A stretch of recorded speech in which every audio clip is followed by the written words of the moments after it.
Hello everybody, welcome to Falcon computer academy. मैं हूं केवल विजय और मैं आज आपको मैक्स वर्ड 2016 में लेक्चर नंबर 10 पढ़ाने जा रहा हूं। आज हम बात करेंगे शेप्स के बारे में कि मैक्स वर्ड 2016 में हम शेप कैसे इंसर्ट करते हैं। तो शेप इंसर्ट करने के लिए आपने इंसर्ट पे आना है, फिर आपने क्लिक करना है इसमें शेप के ड्रॉप डाउन पे। शेप के ड्रॉप डाउन पे जैसे हम क्लिक करेंगे तो आपके सामने बेशुमार कैटेगरीज यहाँ पड़ी हुई हैं, जैसे लाइंस हैं, बेसिक शेप्स हैं हमारे पास, ब्लॉक एरोज हैं, इक्वेशंस हैं हमारे पास, फ्लो चार्ट्स हैं, स्टार एंड बैनर्स हमारे पास हैं, एंड कॉल आउट्स हैं। आप जो शेप यहाँ पे इंसर्ट करना चाहते हैं उस शेप पे आपने क्लिक करना है। जैसे हम यहाँ पे शेप पे क्लिक करेंगे तो आपके पास वो शेप पेज पर इंसर्ट हो जाएगी।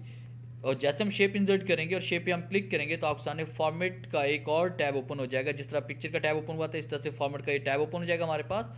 और उसके बाद आप देखें कि ये शेप जैसे हम बाहर क्लिक करेंगे तो वो टैब यहाँ से गायब हो जाएगा, और जैसे हम यहाँ पे शेप पे क्लिक करेंगे तो टैब आपके पास शो हो जाएगा। और इस टैब में हम पढ़ेंगे इंसर्ट शेप के बारे में, शेप स्टाइल के बारे में, वर्ड आर्ट स्टाइल के बारे में, टेक्स्ट के बारे में, अरेंज के बारे में, एंड साइज़ के बारे में। कुछ कमांड ऐसी हैं जो आप पिक्चर के लेक्चर में अटेंड कर चुके हैं। तो इसमें हम बात करेंगे कि आपने एक शेप कैसे इंसर्ट करनी है, एक से ज़्यादा शेप्स हम कैसे इंसर्ट करते हैं, शेप में हम एडिटिंग कैसे करते हैं, शेप में हम कलर कैसे फिल करते हैं, शेप के अंदर कोई पिक्चर कैसे फिल की जा सकती है, शेप के अंदर लिखा कैसे जा सकता है, और शेप के अंदर लिखी हुई तारीख का स्टाइल हम कैसे चेंज कर सकते हैं। तो स्टार्ट करते हैं आज का लेक्चर। हम यहाँ पे जैसे शेप हम इंसर्ट करेंगे तो आपके सामने ये फॉर्मेट टैब ओपन हो जाएगा।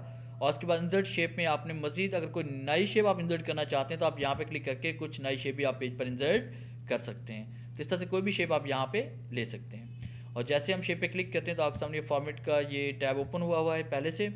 हम यहाँ पे क्लिक करेंगे, क्लिक करने के बाद एडिट शेप पे आते हैं। और एडिट शेप में हमारे पास जो फर्स्ट कमांड इसमें आ रही है वो है चेंज शेप। कि आप फर्स्ट कि आप यहाँ पे ये वाली शेप नहीं बल्कि ये वाली शेप आप लाना चाहते हैं तो आपकी ये शेप उसमें कन्वर्ट हो जाएगी।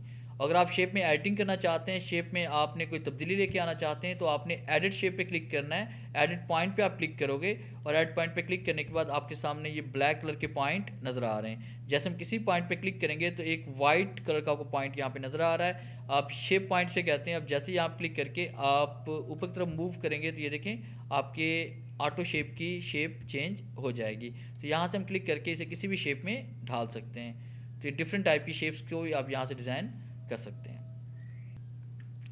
इस तरह से आप कोई भी शेप यहाँ पे एडिट कर सकते हैं और इसके अंदर आप कोई भी टेक्स्ट या कोई भी कलर इसमें फिल कर सकते हैं। आगे हम बात करेंगे टेक्स्ट बॉक्स के बारे में कि अगर आप यहाँ पे कोई टेक्स्ट बॉक्स कोई टेक्स्ट लिखना चाहते हैं तो आप यहाँ पे क्लिक करें। क्लिक करने के बाद आप यहाँ पे कोई टेक्स्ट भी टाइप कर सकते हैं और इसके अंदर कुछ भी आप राइट कर सकते हैं। जैसे कि मैं यहाँ पे टाइप कर रहा हूँ, जैसे कि मैंने यहाँ पे लिख दिया, फ़र्ज़ कीजिए कि अपने इदारे का नाम लिखते हैं फाल्कन कंप्यूटर एकेडमी।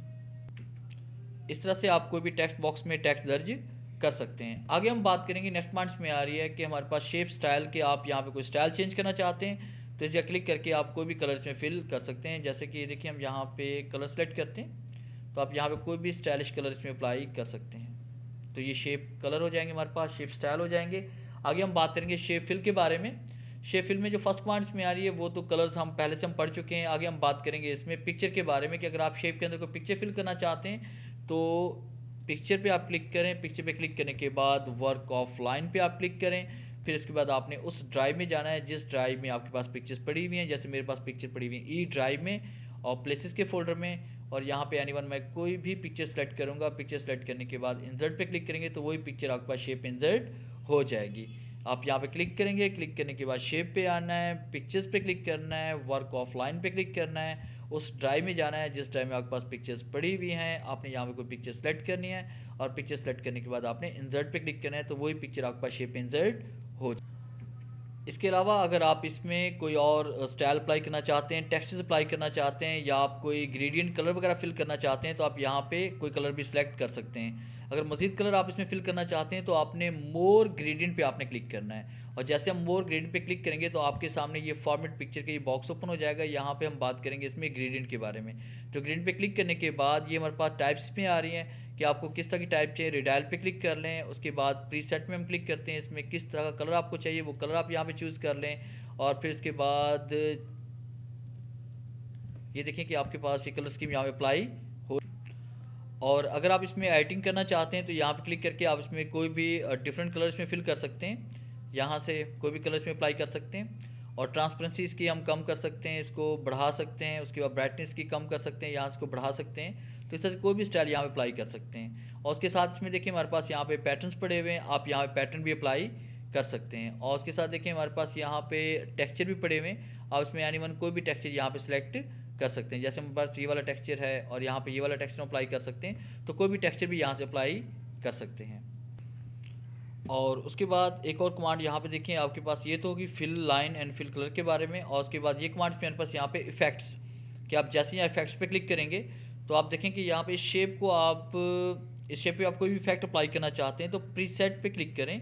प्रीसेट पे क्लिक करने के बाद यहाँ पे क्लिक करके हम कोई भी इफेक्ट अप्लाई कर सकते हैं। ये देखिए यहाँ पे कोई भी इफेक्ट आप यहाँ पे अप्लाई कर सकते हैं, कोई शेड दे सकते हैं यहाँ पे प्रीसेट के बॉक्स में। ये देखिए यहाँ से कोई भी शेड वगैरह अप्लाई कर सकते हैं। अगर हम उसकी सेटिंग करना चाहते हैं तो सेटिंग करने के लिए आपने यहाँ पे एक तो कलर आप चेंज कर सकते हैं इसका, और दूसरा ट्रांसपेरेंसी आपके पास है, और उसके बाद ये ब्लर इफेक्ट हमारे पास है, ये देखें ये। और उसके बाद ये एंगल, कि किस एंगल पे आप इसे रोटेट करना चाहते हैं, और उसके बाद ये डिस्टेंस, कितना डिस्टेंस में होना चाहिए, किस फासले पे आप इसे अप्लाई करना चाहते हैं इस इफेक्ट को। उसके बाद ये देखें कि रिफ्लेक्शन हमारे पास है। रिफ्लेक्शन में आपने ट्रांसपेरेंसी कितनी अप्लाई करनी है, कितना लाइट आपने रखना है, कितना डार्क आपने रखना है, ये आपको नीचे शेड नज़र आ रहा है। इसका साइज़ कितना होना चाहिए, साइज़ भी आप यहाँ से डिसाइड करोगे। उसके बाद ये ब्लर कितना इसमें मध्यम आप करना चाहते हैं, कितना डार्क रखना चाहिए, कितना लाइट रखना चाहते हो, आप यहाँ पे सिलेक्ट करोगे। डिस्टेंस आपने यहाँ पे सिलेक्ट करना है, कितना फासला इसमें होना चाहिए। इस तरह से इसमें बहुत सारी कमांड्स हैं, आप क्लिक करते जाएंगे और इसे अप्लाई करते जाएंगे। तो इसमें शेड वगैरह बहुत कुछ हम इसमें दे सकते हैं। उसके बाद फिर हम लौटते हैं दोबारा अपने फॉर्मेट टैब पे, और हम नेक्स्ट कमांड में बात करेंगे इसमें शेप आउटलाइन के बारे में, कि शेप आउटलाइन में आप यहाँ पे इसका कलर भी चेंज कर सकते हैं, शेप की आउटलाइन का। और उसके साथ आप यहाँ पे लाइन साइज़ भी चेंज कर सकते हैं। तो इस तरह से यहाँ से कोई भी कमांड सेलेक्ट करके आप यहाँ से अप्लाई कर सकते हैं। आगे हम बात करेंगे शेप इफेक्ट के बारे में। शेप इफेक्ट अभी हम पढ़ चुके हैं कि इसमें ये सारी कमांड कि आपने यहाँ पे शेड कैसे देना है, ग्लो का इफेक्ट आपने कैसे अप्लाई करना है, या उसके बाद आपने रिफ्लेक्शन आपने कैसे अप्लाई करनी है। तो ये सारी कमांड आप वहाँ से भी अप्लाई कर सकते हैं और यहाँ से भी अप्लाई कर सकते हैं। फ़र्क ये है कि यहाँ पे प्रीसेट पहले से बनाई जो है ना, कह लें कि आपके पास कमांड पड़ी हुई हैं, और उसके बाद यहाँ पे जाने के बाद आप इसको अपनी मर्ज़ी से एडजस्ट कर सकते हैं कि आया कि रिफ्लेक्शन कितने साइज़ का होना चाहिए, कितना लाइट होना चाहिए, कितना डार्क होना चाहिए, ये आप यहाँ से सेट कर सकते हैं। उसके बाद नेक्स्ट कमांड में आ रही है वर्ड आर्ट स्टाइल। ये कमांड तब ओपन होती है जब आप अपनी शेप के अंदर कोई भी तहरीर दर्ज कर चुके होते हैं।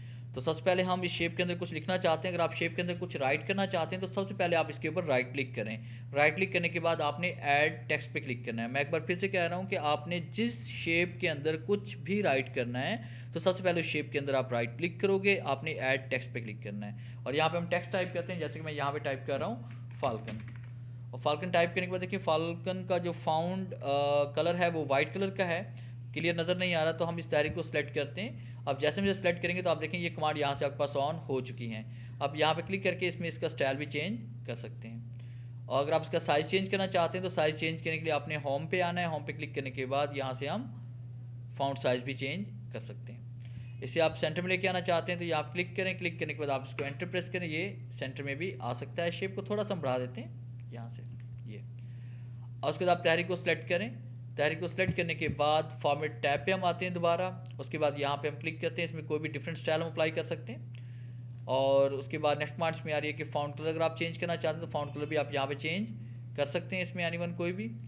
और उसके बाद नेक्स्ट कमांड्स में मेरे पास यहाँ पे टेक्स्ट आउटलाइन, कि अगर आप इस पर आउटलाइन अप्लाई करना चाहते हैं तो आउटलाइन कलर भी आप यहाँ पे अप्लाई कर सकते हैं। जैसे आप देखें अब ग्रीन टेक्स्ट के ऊपर ब्लैक कलर की आउटलाइन अप्लाई हो रही है हमारे पास। उसके बाद टेक्स्ट इफेक्ट हमारे पास है। टेक्स्ट इफेक्ट में रिफ्लेक्शन का इफेक्ट भी है, इसमें डिफरेंट टाइप के इफेक्ट्स पड़े हुए हैं। किसी भी इफेक्ट पे आप क्लिक करोगे तो वही इफेक्ट आपके टेक्स्ट पे अप्लाई हो जाता है। उसके बाद नेक्स्ट कमांड हम पढ़ने वाले हैं टेक्स्ट डायरेक्शन, कि अगर आप इस तहरीर की डायरेक्शन अगर आप चेंज करना चाहते हो तो यहाँ क्लिक करके आप टेक्स्ट डायरेक्शन भी चेंज कर सकते हो। इस तरह से हम इसकी डायरेक्शन भी चेंज कर सकते हैं। और अगर आप इस पर अलाइनमेंट की चेंज करना चाहते हैं तो इसे टॉप पे लेके जा सकते हैं, सेंटर में लेके आ सकते हैं, इसे लेफ्ट की तरफ लेके जा सकते हैं, इसे राइट की तरफ लेके आ सकते हैं। तो ये कमांड आप यहाँ से भी अप्लाई कर सकते हैं। और ये बाकी जो कमांड हमारे पास है position, wrap text, bring forward या सेंड टू बैक या सिलेक्शन पैनल, इन कमांड का जिक्र मैं लेक्चर नंबर 9 में कर चुका हूँ। तो आप लेक्चर नंबर 9 का विज़िट कर लें अगर इन लेक्चर्स को आप देखना चाहते हैं, इन कमांड्स को आप सुनना चाहते हैं। अगर आपको हमारी ये वीडियो अच्छी लगी है तो आप इसे लाइक करें और शेयर करें अपने दोस्तों के साथ, और हमारे चैनल को सब्सक्राइब करें ताकि आने वाली जितनी भी वीडियोस हैं वो आप तक बआसानी पहुंच सकें। हम अपने इस YouTube चैनल पे रोज़ाना नई वीडियो अपलोड करते हैं जिसमें नए लेक्चर भी शामिल होते हैं, टिप्स एंड ट्रिक्स भी शामिल होती हैं और कुछ एजुकेशनल और मोटिवेशनल डाटा भी शामिल होता है। तो आप हमारे इस चैनल को सब्सक्राइब करें। थैंक्स।